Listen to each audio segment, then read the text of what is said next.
आबिद साकी साहब, साबिक वज़ीर आज़म नवाज शरीफ साहब जो हैं वो तिब्बी बुनियादों पर पाकिस्तान से बाहर गए थे। अब वो कई माह से पाकिस्तान से बाहर हैं। अब अदालत कह रही है कि आप पाकिस्तान वापस आएँ और उनके वारंट गिरफ्तारी यानी कि दायमी वारंट गिरफ्तारी भी जारी हो चुके हैं। आपसे पूछना ये है कि अगर नवाज शरीफ साहब पाकिस्तान वापस नहीं आते तो कानूनी तौर पर उनको कोई ज़्यादा नुकसान होगा या कोई फ़र्क नहीं पड़ेगा? मेरा ख्याल है कि उनको कोई नुकसान नहीं हो सकता, बिकॉज लॉ में ये मौजूद है कि जो अपील है वो अपील इन एब्सेंशिया भी समात हो सकती है। अपील की समात के लिए मुलजिम का अदालत में और अपेलेंट का अदालत में हाज़िर होना ज़रूरी नहीं है। इस पर कपल ऑफ जजमेंट्स अवेलेबल हैं। लेकिन यह रहेगा सवाल कि उनको बेल मिली थी और उन्होंने बेल को जंप आउट किया है और उसकी कंप्लायंस में फिर वो वापस नहीं आए, तो उस पर कोर्ट जो है वो अपने अप्रोप्रिएट मैयर्स ले सकती है। लेकिन सवाल ये है कि ये सिर्फ दायमी इश्तिहारी नवाज शरीफ को तो नहीं करार दिया गया। यहाँ एक साबिक डिक्टेटर भी था जिसको ट्राई करने की कोशिश की गई है, पैरेंटली उसको ट्राई भी किया गया, फिर उसके खिलाफ कन्विक्शन का ऑर्डर भी पास हुआ, उसको सजाए मौत भी हुई। सजाए मौत के बावजूद, दायमी इश्तिहारी वारंट के बावजूद आज तक उसको किसी ने वापस लाने की कोशिश की या कोई लॉ एंड एनफोर्समेंट एजेंसीज उसके लिए हरकत में आई हैं। तो ये डिस्पैरिटी है और डिस्क्रिमिनेशन है। मैं समझता हूँ कि इंसाफ का निज़ाम जब सिलेक्टिव तरीके से उसको आप ऑपरेट करेंगे तो फिर लोगों को उस पर एतमाद नहीं रहेगा, वो ट्रस्ट डेफिसिट का शिकार हो जाएगा।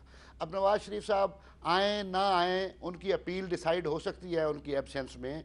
और अब उस अपील में जिस तरह के वो एक मुतनाज़ा फ़ैसला बन गया और जज साहब की वीडियो आने के बाद और कई ऐसे मसाइल हैं, तो मेरा ख्याल है उनके वकला के पास इतना मवाद मौजूद है कि वो अगर अपील को आर्ग्यू करें और तो मैं समझता हूँ एक्विटल की, मैं तो एक्सपेक्ट करता हूँ कि उसमें ये एक्विटल भी हो सकती है।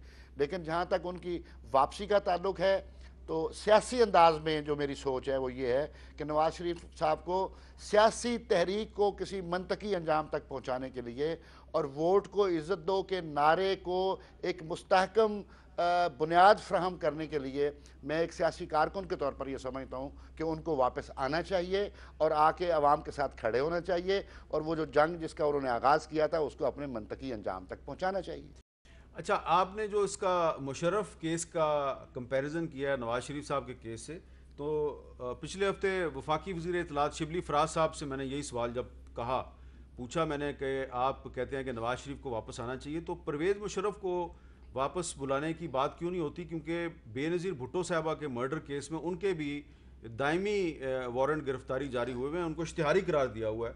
तो उस पर उन्होंने मुझे ये कहा था कि जी जब हम नवाज शरीफ की वापसी की बात करते हैं और ये बात की जाती है कि जी आप मुशर्रफ की भी बात करें, तो ये दरअसल आप लोग नवाज शरीफ को बचाने की कोशिश कर रहे हैं। तो इस आर्गूमेंट का क्या जवाब है आपके पास?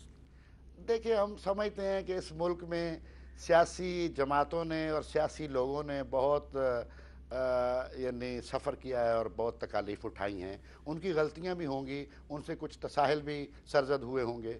लेकिन जब आप इस पूरे पैटर्न को पिछले 70 साल की दिहाई में एक कंसिस्टेंट पैटर्न देखते हैं स्टेट ऑपरेशन का और अकाउंटेबिलिटी का, तो किन लोगों की अकाउंटेबिलिटी हुई है पिछले 70 साल में? सिवाय सियासी लोगों के किसी की नहीं हुई। सियासी लोगों को चाहे तो मुंतखब वज़ीर आज़म को आप फांसी पे लटका दें, सियासी वज़ीर आज़म को आप चाहें तो मुल्क बदर कर दें, सियासी वज़ीर आज़म जो मुंतखब है लोगों की मैंडेट के साथ आया है उसको चाहे तो आप कोई अदालती इख्तियार इस्तेमाल करके उसको अकामा की बुनियाद पर डिस्क्वालीफाई कर दें।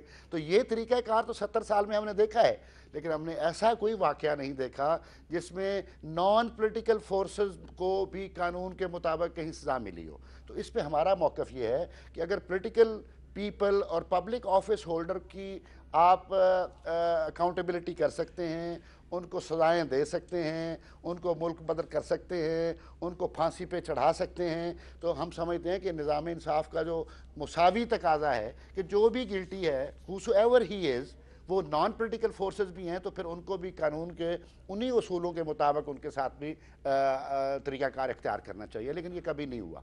शिबली फराज साहब अनफॉर्चुनेटली अपने वालिद गिरामी की उस इल्मी और फ़िक्री मीरास से महरूम हैं, लिहाजा मैं उनका इससे ज़्यादा क्या जवाब दूँ कि वो अहमद फराज का बेटा अगर मिलिट्री डिक्टेटर को सपोर्ट कर रहा है तो मेरा ख्याल है ये एक बहुत बड़ा सान्या और अलमिया है हमारे लिए।